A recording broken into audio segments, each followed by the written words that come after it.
Hola amigos de YouTube, aquí les traigo otro video creepypasta. Bueno, que empecé, nadie hubiera supuesto que aquellos 7 personajes sentados alrededor de la larga mesa de banquetes se pudieran considerar los seres más depravados del mundo. Porque todos ellos ofrecían un aspecto elegante, su físico mostraba algunas de las cualidades que merecen el calificativo de bellas y la seriedad de sus expresiones resultaba la adecuada en unos comensales que se disponían a protagonizar un encuentro escasamente festivo, aunque tenían delante sendas bandejas de plata, vacías, que no parecían estar esperando recibir unos manjares. Solo fijándose en el opaco reflejo de las 14 pupilas se llegaba a intuir, vagamente, la cualidad excepcional de unos pensamientos en ebullición. Porque, a pesar de la quietud de sus cuerpos, la agitación tumultuosa de sus mentes casi generaba un sonido audible. La estancia se hallaba decorada con una sobriedad medieval, 8 ciervos encapuchados esperaban en las 2 enormes puertas cerradas, más allá de los lóbregos vitrales aguardaba la noche, y en lo alto de la bóveda del techo pendían un falo humano gigantesco en erección de 4 metros de longitud, una vagina abierta no menos descomunal y la cornamenta del rey de las tinieblas de la lujuria que, en el centro de las 2 representaciones anteriores, las dominaba. La persona que presidía la mesa se llamaba Gerard Vintras, vestía un smoking, igual que los otros 3 hombres que le estaba contemplando, y su camisa y su corbata eran de un rojo intenso, mucho más oscuro en esta segunda prenda con el fin de que destacase sobre las otras. Sus cabellos aparecían largos y lacios, su nariz grande, sus labios excesivamente delgados, la piel de sus manos ofrecía una tonalidad blanco azulada y su barbita y bigote se exhibían perfectamente recortados. Ocupaba una silla impresionante de madera gruesa y negra, cuyo alto respaldo sobrepasaba su cabeza para dejar al descubierto la talla del pentagrama del símbolo de Baphomet, el diablo adorado por los templarios. Una cruel sonrisa alteró la horizontalidad de la línea de su boca, sus ojos parecieron saborear la expectación de los 6 individuos que le estaban mirando y, al fin, comenzó a hablar. Voy a olvidar toda la terminología ritualizada con la que siempre nos hemos comunicado los miembros de la Orden de los Diablos Lujuriosos de Oriente. Porque os he sentado alrededor de esta mesa para juzgar vuestro comportamiento durante los últimos meses. No ha podido ser menos respetuoso con la norma escarlata. Empezaré por la bruja Marian, gran sacerdotisa de nuestro orden, a la que creí una sucia vagina infestada de los más repugnantes humores, capaz de comunicar el orgasmo mental con su sola presencia y de dirigir las misas negras. Pero ha vendido sus preciados tesoros al vil hechizo del dinero. Por un puñado de libras esterlinas acaba de entregar a un editor avispado un libro, en cuyas 500 páginas nos convierte a todos en simples payasos. Sí, en payasos de una ramplona codicia. Estáis equivocado, maestro, exclamó la acusada, más blanco su rostro que la túnica que vestía. Calla, maldita pécora de 20ª fila. La voz de Gerard Vintras no había sido alta, pero su impacto emocional incrustó a la joven rubia materialmente en el respaldo del asiento. A la vez, sus ojos azules se hicieron acuosos, su recta nariz aleteó las uniones con el labio superior y sus senos de pezones siempre erectos redujeron a la mitad sus volúmenes. Porque el miedo la había sumido en un singular estado de frigidez. Llevas 29 meses en la orden. Te impusimos la obediencia masoquista con el látigo, la sumisión ninfomaníaca con el sexo, y la fe con el dolor orgásmico de cuya saturación germina el placer supremo. ¿Qué has hecho con ese dinero que se te ha pagado? Contesta ahora mismo. La bruja Marian desechó inmediatamente un primer impulso de mentir y, aunque no esperaba obtener una reducción del castigo al que se había hecho merecedora, descubrió la verdad. Se lo he transferido a mis padres por medio de una operación bancaria. Debilidad sobre debilidad en la mujer sin piedad de nuestro orden. La vagina perversa ha vuelto a recuperar sus sentimientos humanos aprovechando mi obligada ausencia de 2 meses. ¿Has olvidado que renegaste ante Baphomet, escupiendo y arrojando las heces de tu menstruación sobre la fotografía de tus padres, de ese amor convencional que tunía a 2 seres inferiores? Están enfermos y, además, corrían el peligro de perder su casa y el negocio que les permitía ir sobreviviendo, y susurró la joven en un tono apagado y con la mirada rendida. Como la orden te ha otorgado el poder de la clarividencia, utilizaste el trance mental para visualizar a tus padres, ¿no es cierto? Sí. Eras una simple prostituta de lujo cuando te conocí. Pero ninguno de tus cientos de amantes te había brindado una velada de pasión y lujuria como la que yo te regalé en nuestro primer encuentro carnal. Luego de convertirte en mi querida, aceptaste la idea de obtener el título de bruja de nuestra orden. En cuanto superaste tu desvirgamiento satánico en la misa negra, te convertimos en la mujer más poderosa y de mayor influencia en Londres. Has hecho de espía, de conspiradora de salón y de alcahueta de los políticos más prestigiosos de Occidente. Pero no debiste traicionar la norma escarlata al vender nuestros secretos para satisfacción de la curiosidad de millones de imbéciles. Puedo detener la publicación del libro y aún no se ha impreso. Por favor, no me castiguéis y recordar las orgías que hemos organizado y el poder que yo he brindado a la orden y suplicó la mujer de 36 años, a la que el desencajamiento propio del terror había privado de su belleza excepcional. Solo voy a decirte que jamás tus padres hubiesen podido localizarte por sus propios medios, porque no han pasado el bautismo, dolor, placer, éxtasis, malignidad que a ti te convirtió en un ser supremo. Pero en las últimas semanas has demostrado que eres indigna del título de gran sacerdotisa y por qué no tienes cabeza. Y como has demostrado que no te sirve la cabeza y lo justo es que te prive de ella. La última exclamación de Gerard Vintras se fundió con un estampido metálico y, al momento, con el chasquido de la piel, la carne, los huesos y las venas del cuello de la ex bruja Marian al ser cercenados por una cuchilla circular salida del respaldo de la silla que ocupaba. Y su cabeza decapitada cayó sobre la gran bandeja de plata situada delante del cadáver que ya solo era un surtidor de sangre. Una bofetada de terror conmocionó a los personajes que miraban, sin verle, al maestro de la Orden de los Diablos Lujuriosos de Oriente. Y las saetas aceradas que eran los ojos de este se desplazaron hacia el matrimonio Sandor Levy, que se hallaba sentado a la izquierda de la ejecutada, y cuyas ropas aparecían salpicadas de rojas gotas y de algunos restos humanos. Los afectados por el interés del verdugo reaccionaron con unos fuertes temblores e hicieron intención de abandonar sus sillas. Pero del respaldo de las mismas surgieron dos abrazaderas metálicas, disparadas por otro oculto mecanismo, y se vieron sujetos a la altura de la zona inferior del pecho y por encima de los codos, inmovilizados. La trampa ha sido activada por vuestro propio impulso de querer escapar de una irresponsabilidad que, en este mismo instante, ya se ha convertido en algo ineludible, explicó Gerard Vintras implacable. Ahora me dirijo a ti, el fiel brujo Antón, gran oficiante de nuestra orden, y al que concedimos el título de falo penetrante de depósito de esperma lava que purifica al abrazar. ¿Y cuántas eyaculaciones has gozado gracias a los privilegios que recibiste? 5.000 y... ¿acaso 10.000 en estos 15 años que llevas en la orden? No me contestes, porque mi memoria es más rápida y exacta que la tuya y comiste de nuestra ciencia como lo hace el gusano en el interior de la manzana, devorando lentamente la pulpa más exquisita y provechosa, pero cuidando de que no se manifieste su existencia en la cáscara impoluta.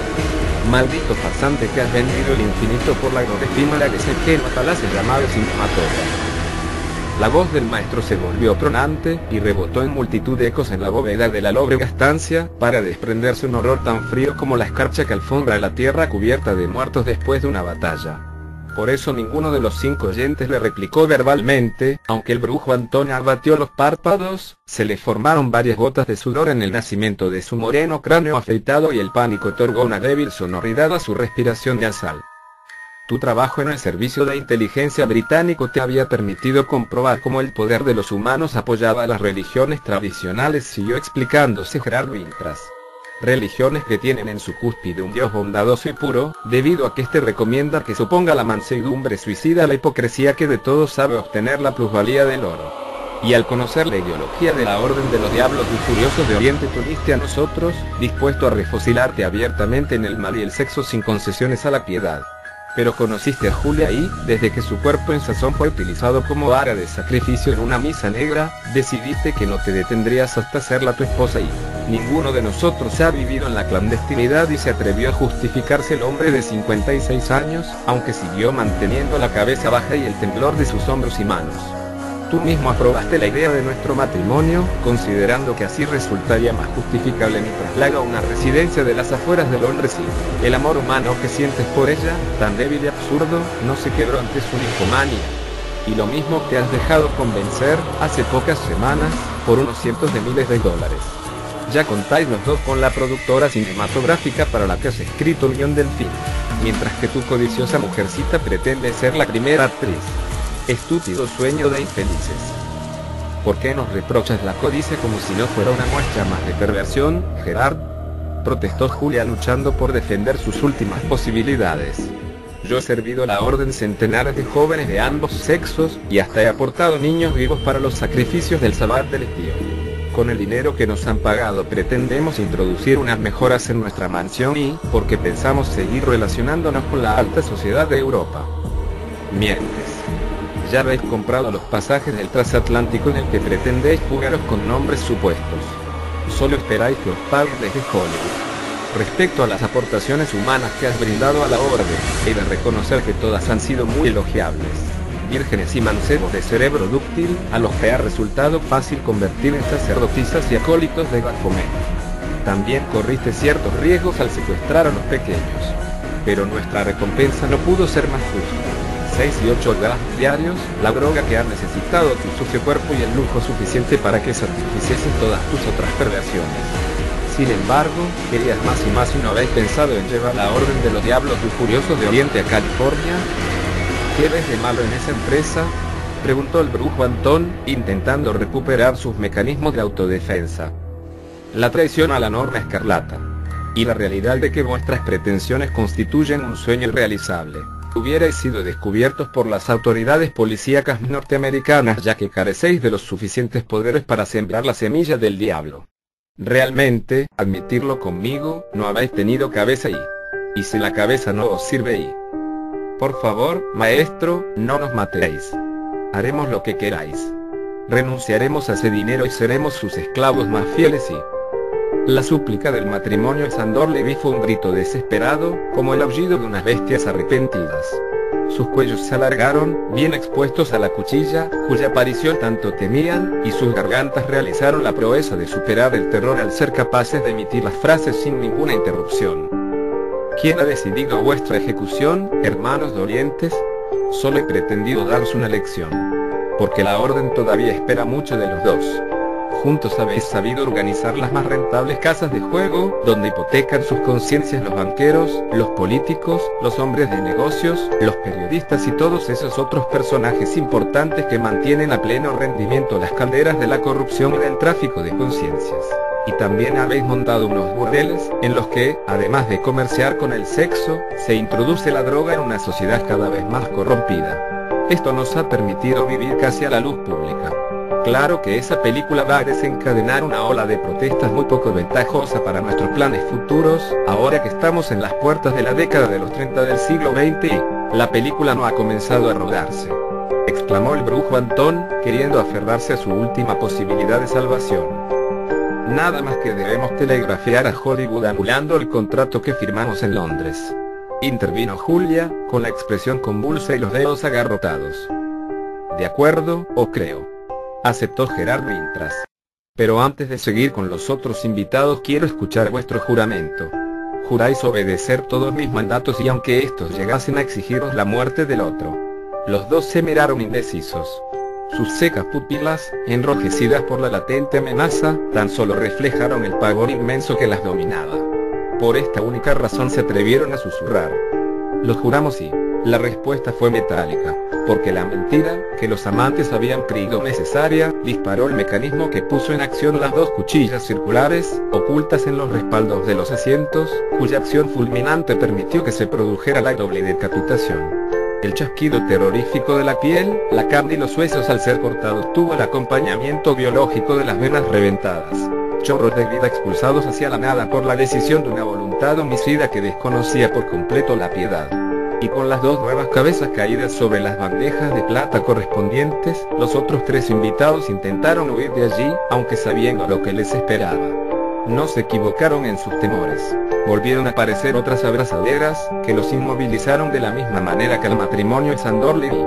También habían sido salpicados por el líquido vital de la pareja que acababa de ser ejecutada por el maestro. Es tu turno, oficiante Sandrosi, porque tiemblas como si estuvieras sufriendo los primeros síntomas de un ataque de epilepsia. ¿Debo considerarlo una prueba de que te consideras culpable de haberme traicionado?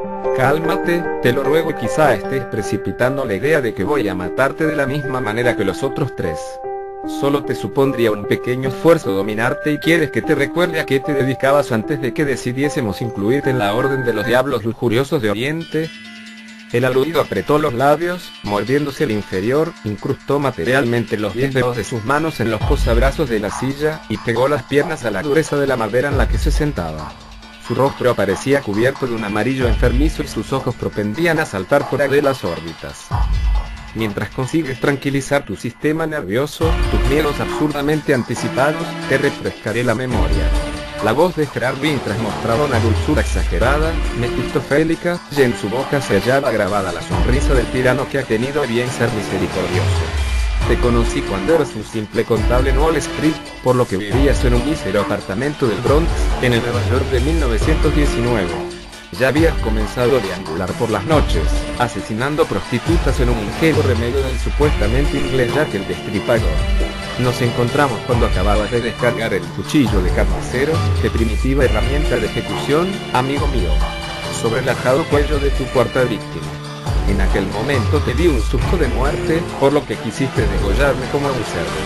Pero mis reflejos eran más rápidos que los tuyos, y logré reducirte contra la pared y en medio de un sinfín de cubos de basura. Hice la escenografía cuando te hallabas en condiciones de exhibir tu maldad en los salones más grandiosos del mundo. No me supuso un gran derroche de razonamiento, una vez que llegué al piso, convencerte de que la violación, la oportuna información perjudicial a uno o varios terceros y la corrupción te podía situar en lo más alto de tu profesión. Y al obedecerme llegaste a la cumbre de las finanzas mundiales. Al mismo tiempo te habías convertido en uno de los oficiantes, tal vez el mejor, de nuestras misas negras. Porque tus radas, las de acero, para el sacrificio sangriento, no podían ser más certeras y eficaces, y reconozco que donde te superabas eran los despachos de los grandes agentes de bolsa. Por eso fue tuyo el mérito del crowd del 24 de octubre de 1929, en el que tu país, los Estados Unidos, pasó de la opulencia enloquecida a la pobreza del racionamiento. Claro que los cientos de suicidios que presenciaste, especialmente los de tus amigos más íntimos, te hicieron creer que te habías excedido. Y empezaste a cuestionar la eficacia de la infinita malignidad que supone la norma escarlata de la Orden de los Diablos y Furiosos de Oriente. Yo no os he traicionado, maestro, gritó el oficiante Santos, parcialmente recuperado y tan tenso como en el momento que fue golpeado emocionalmente por la primera ejecución.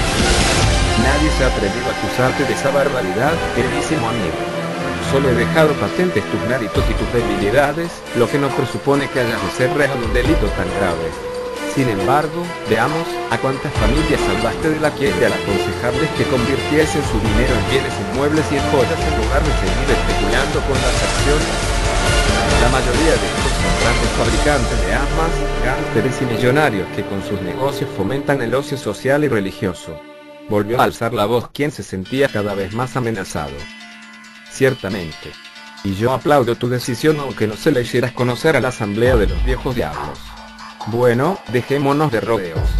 ¿Qué dices de la familia Oberkin? ¿En base a qué méritos permitiste que salvaran la totalidad de su fortuna? Pues si yo estoy enamorado de Lucas, el hijo menor. Es un muchacho delicado, muy sensible y exquisito, al que la ruina hubiese llevado a la locura. Se habría quebrado como un caro y frágil jarrón de cebres al ser estrellado contra el suelo, ¿no es cierto? Porque tal Lucas es un homosexual refinadísimo, una mujercita encantadora a la que no te cuidaste de aleccionar para que se incorporara a nuestra orden. ¿Te atreves a negarlo? No. Pero él ha sido mi única debilidad. ¿Es que vais a ejecutarme por un solo error, maestro? No lo llames error. Ha sido una torpeza imperdonable contra la norma escarlata, que ha venido a demostrar que no tienes cabeza y como la cabeza no te sirve, mejor está decapitada. El mortal alarido del exoficiante Sangrov taladró las paredes de la estancia mucho antes de que la cuchilla circular entrase en contacto con su cuello. Y por culpa de los hechos de su garganta casi quedó ahogado el estrépito de la piel, la carne, los huesos y la sangre al ser cortados con una violencia sagada de relámpago, para que una nueva cabeza fuese depositada, grotescamente, sobre la bandeja de plata que le estaba reservada. La muerte ya había almacenado unos hedores insoportables en la espesa atmósfera que rodeaba a los tres únicos ocupantes vivos de las sillas que rodeaban la enorme mesa de banquetes. En las dos puertas gigantescas seguían encontrándose, imperturbables, los 8 ciervos encapuchados, y más allá de los vitrales continuaba guardando la noche, como indicativo de que sus horas eran las más propicias para que el crimen y la perversión se enseñorearan en el universo de los simples humanos. Y ahora os toca a vosotros, mis fríos austríacos, repitió el proceso Gerard Winters. Me parece que ya me tenéis miedo, aunque mostréis unos rostros excesivamente pálidos. ¿Debo suponer que os consideráis inocentes? Solo llevamos un año en la orden, dijo un hombre peinado a raya, con una especie de flequillo enrolado sobre su alta frente y un minúsculo bigote cuadrado entre su nariz y el llave y su delgado labio superior. no hemos acumulado tiempo suficiente para poder ser tachados de traidores, y mientras que vos, maestro, que tanto habéis reprochado a los 4 decapitados de torpeza de sus cabezas, ¿no es tan cierto que la vuestra también ha demostrado idéntica torpeza al haberlos elegido? Tienes toda la razón, mi sagaz y predilecto acólito. Y como la cabeza no me sirve, será mejor que la separe de mi cuello. Nada más proferir la última palabra, se disparó la cuchilla cerrada, la cual, saliendo del encierro de madera, cortó la seca piel, la dura carne y encontró, acto segundo, la resistencia del hueco, aunque terminó por partirse. Sin embargo, no liberó ni una sola gota de sangre de las numerosas venas seccionadas. Porque la cabeza nada más que cayó en la gran bandeja de plata, soltó una carcajada infernal, espiral de locura que ascendió a lo más alto de la bóveda, y luego siguió hablando. Parece que he conseguido asombrarte, aunque de eso no hay duda, tu frío y práctico cerebro prusiano tardará muy poco en decirte que has presenciado un truco de magia negra y te equivocas. Y si yo he cometido el error, lo que admito, se debe a que he tratado con seres humanos y porque soy Baphomet, el rey de las tinieblas. Ahora, para mostrarte mi poder, os abrazaré con el terror. Antes de que la representación infernal diese comienzo, la pareja de supervivientes se vio libre de las abrazaderas metálicas que les sujetaban el cuerpo. Y, repentinamente, la inmensa estancia se ensombreció, de todas partes comenzó a manar una humareda densa y pestilente, se escuchó el reptar de cientos de seres escamosos, cornudos y repelentes, cuyas fauces se abrían para morder el aire permeado de hedores de azufre. Y una pavorosa llamarada devoró la mesa de banquetes, llevándose en su cresta la honriente cabeza decapitada de Baphomet, el cual dirigió los carbunclos de sus ojos al acólito austríaco caído en el suelo, y proclamó con voz de huracán: te he reservado el mayor poder que hombre alguno ha detentado, porque eres el más perverso e inhumano de mis fieles. Apodérate del gobierno de la nación que será el azote del mundo, y demuestra a todos que el terror que encierra la crueldad cuando es manipulada por una mente como la tuya. Llévate a esa mujer, aunque no tardarás en cambiarla por otras. Y puedes estar bien seguro de que tu nombre quedará registrado en la historia de los humanos con letras de sangre y genocidio. Adolf Hitler. Hola amigos de YouTube, aquí les traigo otro video creepypasta. Bueno que empecé, con sus 9 años de vida, Charlie ya había pensado a menudo sobre aquella vieja puerta, erguida en medio del pasillo, de camino a su habitación. Siempre había experimentado una rara molestia al pasar frente a ella, como si se sintiera observado por alguien del otro lado, escrutándolo a través de la mirilla de la cerradura. Varias veces le había sucedido de darse vuelta de pronto con la sensación de que lo espiaban, encontrar la puerta cerrada y sin embargo sentir que algo escurridizo había desaparecido, y que el vacío que lo envolvía era reciente. La presencia de la puerta y cierta propensión en su carácter fueron horadando los nervios del pequeño Charlie. Al principio esa molestia se traducía en ahogos y repentinos ataques de asma, de los que ya era víctima desde muy temprana edad. Con el paso del tiempo, esa perturbación se fue convirtiendo en un miedo ciego y sin sentido, llegando al extremo de ni siquiera poder dirigir la mirada hacia donde se encontraba la causa de su tormento. Hasta que esa sensación mortificante se convirtió, finalmente, en puro terror. Sudores fríos le recorrían la piel cuando, inevitablemente, debía pasar frente a la condenada puerta. Y cuando llegaba a su habitación se tiraba en la cama, agitado y con taquicardia, envolviéndose en las sábanas, y desde sus ojos cerrados veía crecer en la oscuridad sombras alargadas que murmuraban y se burlaban de él, de su miedo. Pero todo eso ya había terminado. Ya no tendré más miedo, se dijo Charlie parado frente al corredor que se extendía frente a él, desafiante. Cuando comenzó a caminar hacia la puerta sabía que no debía mirar hacia atrás, porque no sabía más que eso, pero lo sabía, y comenzó a caminar decididamente, con los ojos fijos en el fondo del corredor. Poco a poco se fue sintiendo más aliviado. Al fin, llegó hasta la puerta y se detuvo frente a ella. La puerta se abrió lentamente y sin ruido, apenas unos centímetros, mostrando el interior de una alcoba en sombras. Charlie estaba de pie, bañado por la luz mortecina del pasillo, cuando sintió que algo se agitaba en el silencio que lo rodeaba, y desde la oscuridad profunda que se percibía a través de la puerta entreabierta, brotó la voz. Hola, Charlie. La voz era grave y pausada. Parecía amigable. Por alguna razón, esto desconcertó al pequeño Charlie. Finalmente, la obsesión que lo había martirizado durante tantos años, ahora estaba frente a él. Charlie sintió que su corazón se hacía pequeño y duro como una piedra y los músculos se le contrajeron en un espasmo helado. Sin embargo, no sentía miedo, de eso no tenía ninguna duda. Sabía que estaba a punto de asistir a una revelación por la que había esperado mucho tiempo y que ya no había marcha atrás. Con el mismo tono parsimonioso, la voz prosiguió. No tengas miedo, Charlie. Sé cómo te sientes y no te culpo, estás en todo tu derecho. Conozco perfectamente por todo lo que has pasado. Sé cuáles son tus sentimientos, dijo la voz sin inflexión y luego, con tono cómplice, agregó. Esos chicos en la escuela no te tratan muy bien, ¿verdad? Te molestan, se burlan de ti. El callado, el tartamudo Charlie. El tonto Charlie. ¿No te gusta que te llamen así o no? No, no me gusta, respondió Charlie negando con la cabeza. Y esa maestra fastidiándote a diario, continuó la voz, siempre te hace quedar mal frente a tus compañeros de clase, con sus teoremas y geografía, con sus libritos y guardapolvo blanco. Esa bruja con cara de sapo debería reventar, Charlie. Sí, jeje. Debería reventar, repitió Charlie, sintiendo que entre él y la voz había un vínculo especial, como si se conocieran desde siempre. La voz hizo una pausa y Charlie se quedó rumiando las últimas palabras sin quitar los ojos de la puerta. Luego, la voz rompió el silencio bruscamente, pero ahora se había vuelto ronca y distante. Pero eso no es nada comparado con el otro, ¿verdad? Lo otro, Charlie. ¿Uy, qué otro? Alcanzó a decir el niño en un susurro apagado. Vamos, Charlie, tú no tienes la culpa de nada. Tú no tienes la culpa de que tu padre haya perdido el brazo en ese accidente, y de que se haya perdido en la bebida, el muy bastardo. La cabeza de Charlie comenzó a dar vueltas en un torbellino de imágenes difusas que lo llenaban de espanto. Esa voz que hablaba desde las tinieblas había removido un pantano de aguas convulsas en el que Charlie naufragaba en sus largas noches de insomnio.